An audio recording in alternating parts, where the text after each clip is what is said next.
Good morning and welcome to Google SketchUp. To access this site, you can find the link on my Google Classroom. Click on the SketchUp for Schools link. Select yes that our school is part of the G Suite, and then select the role of student and then sign in with Google, and it will bring you to the screen you see here.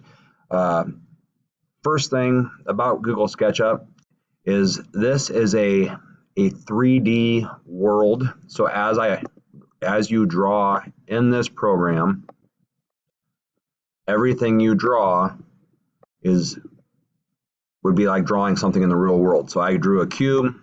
I am able to rotate and see the sides as we go. So this video is just going to be a quick intro about the tools, how to access your dimensions to make sure we're drawing with the measurements that need to be accurate.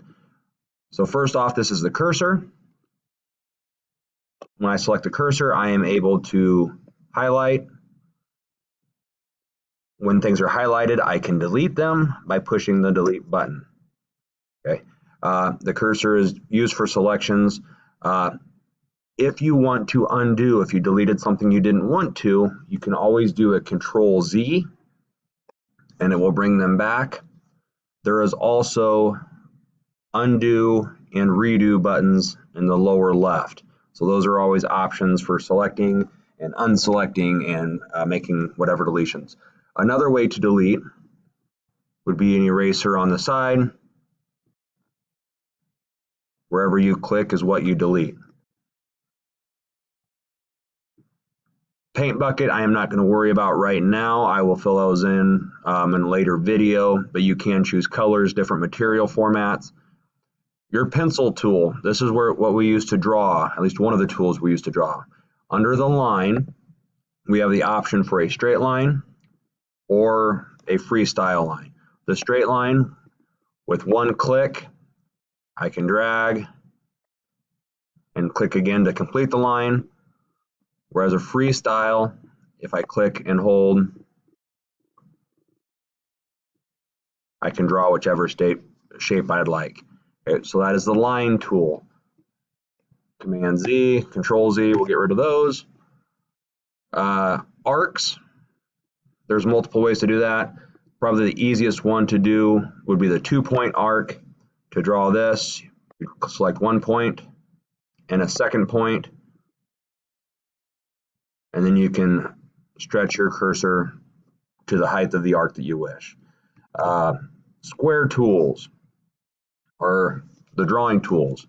We have the rectangle, circle, polygon, and text. Draw a rectangle tool, you click once to start it, and you can draw it out to the desired length. Click again, you have a 2-dimensional square. So it's perfectly flat, there's no height to it. Same with a circle. I can grab a circle tool, go to my length, click the circle. Okay. Now these are 2-dimensional drawings, you can't really see them if you're looking directly at the side. They can disappear. So to add them depth, to add that third dimension, we're going to use the tool that's called the push-pull tool. That is this top option, it's the box with the arrow. Now by clicking on my circle, I can click it once, pull it to my height, click again. Same with the rectangle, click it once, add height. Now we have 3-dimensional objects. Okay. You can draw objects on top of objects. So I can draw a circle on my square. I can push-pull it this way. I can also push it inside to hollow it out. So once you have a 3-dimensional object, you're able to mold it, add different layers to it, really mold it however you need to mold it. Underneath this push-pull tool also, there is an offset. So if I wanted to make a square inside of this square, I can click once, offset that. Now as I go back to my push-pull, I can pull that out or I could push it in. Next one is Move Tool. There's a couple under here that you're going to want to use. Move Tool, if you click it, you can move stuff. You can move a line, so if you wanted to add some slopes. The Move Tool is one thing you want to be careful with. Like I said, if you accidentally move something you don't want to, stop trying to correct it. Just do your Control-Z, back up a square.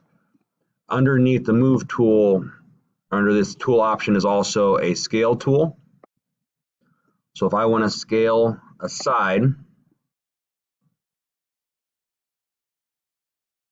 I am able to slide that down. So that's going to give us, sloped edges. So you might want to use that if you need to slant edges.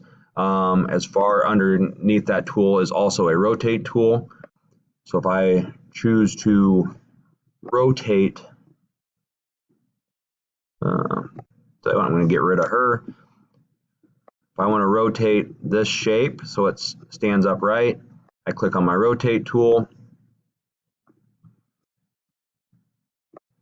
click once, come up, and I'm going to click one more time.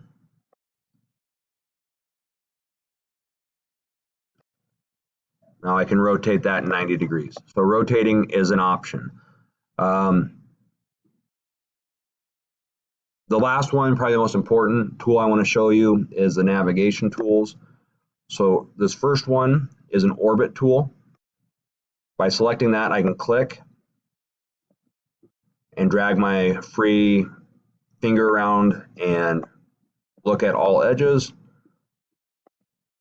The hand tool or the pan tool clicks and can move it around the screen if you need to readjust for whatever you're trying to draw. So the hand tool just moves it side to side. You have zoom in tools. The quickest way to zoom in and out though is if you put two fingers on your mouse pad, and if you slide them up together, it will zoom out, and if you slide them down together, it zooms in. Now, a good rule of thumb about zooming is you zoom in on wherever your cursor is. So if you want to zoom in on your drawing, put it over your drawing, zoom in. If you want to zoom in on this corner, I would zoom in. So zooming in and out is easy. Just put two fingers together, up for out, down for in. Now, once in a while, it's easy to get lost with zooming in and out. So a real helpful item is this lower tool. It's a Zoom Extents. By clicking on that, it zooms you back in to your drawing. You just want to be careful with that though. It will zoom to include everything on your drawing. So assuming everything is close to each other, or it's just one object, it will zoom into that. But if you do have items drawn far apart, say we have our shapes here, but you have something drawn way over here, when you zoom in and extents, it will show you those. I'll draw a quick circle to illustrate that for you. So I have our main objects here with a circle to the side. If I click Zoom Extents, it'll include everything. So here everything does show up, but you can imagine if we had stuff far away and a shape here, zooming to our extents wouldn't be very helpful because it would just be such a wide view. So that is a basic rundown of the tools. What I'd like you to do now is just take some time today to play with SketchUp, get used to it, be creative, draw whatever you would like today, play around with it, get comfortable, and then tomorrow we will start on our actual SketchUp project. All right, have a good day.